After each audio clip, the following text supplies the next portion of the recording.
Sir cascade tank को cascade tank क्यों बोलते हैं और सर उसका अंदर का कंस्ट्रक्शन कैसा होता है? अच्छा चलो आओ मैं समझाता हूँ। तो पहला सवाल जो गौरव ने पूछा है वो है कैस्केड का मतलब क्या होता है, कैस्केड टैंक को कैस्केड टैंक क्यों बोलते हैं।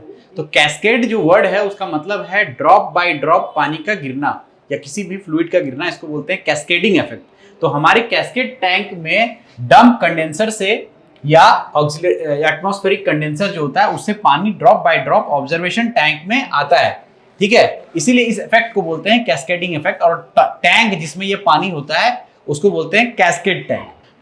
और दूसरा क्वेश्चन इसने पूछा है कि कैस्केड टैंक का कंस्ट्रक्शन कैसा होता है। एमईओ क्लास 4 में पूछा जाने वाला ये बहुत ही कॉमन सवाल है, कैस्केड टैंक का कंस्ट्रक्शन कैसा होता है उसको समझाइए। तो जैसा कि आप इस डायग्राम में देख पा रहे हैं, हमारे कैस्केड टैंक को 3 चेंबर्स में डिवाइड किया जाता है।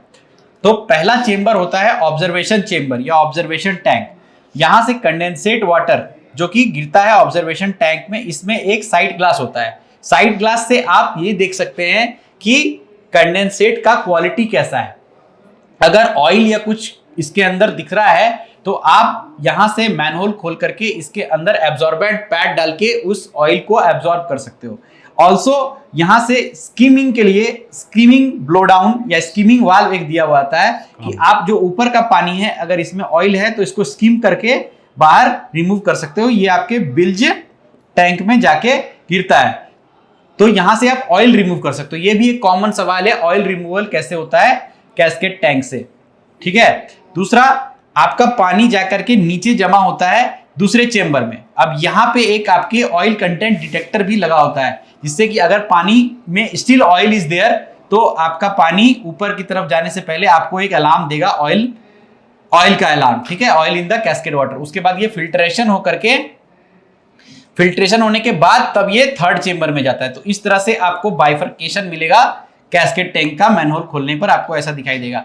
और ये थर्ड चेंबर में जो है फीड वाटर, आप अगर डायरेक्ट मेकअप वाटर या फीड वाटर डिस्टिलेट टैंक से ले रहे हैं तो यहाँ पे आता है, और फीड टैंक का कनेक्शन यहीं पे होता है। पंप कट-इन कटआउट का स्विच होता है और हीटिंग का एलिमेंट भी इसी थर्ड चेंबर में होता है। तो बेसिकली आपके कैस्केड टैंक में इस तरह से 3 चेंबर होते हैं। पहला ऑब्जर्वेशन चेंबर, दूसरा कह सकते हैं सेटलिंग चेंबर, और तीसरा फीड सक्शन चेंबर, यानी 3 चेंबर। इस तरह से 3 चेंबर होता है फीड कैस्केड टैंक के कंस्ट्रक्शन में। तो इस तरह से आपका कैस्केड टैंक नजर आता है। तो एमईओ क्लास 4 से रिलेटेड ऐसा ही कंटेंट हमारे एमईओ क्लास 4 के लाइव क्लासेस में डिस्कस हो रहा है।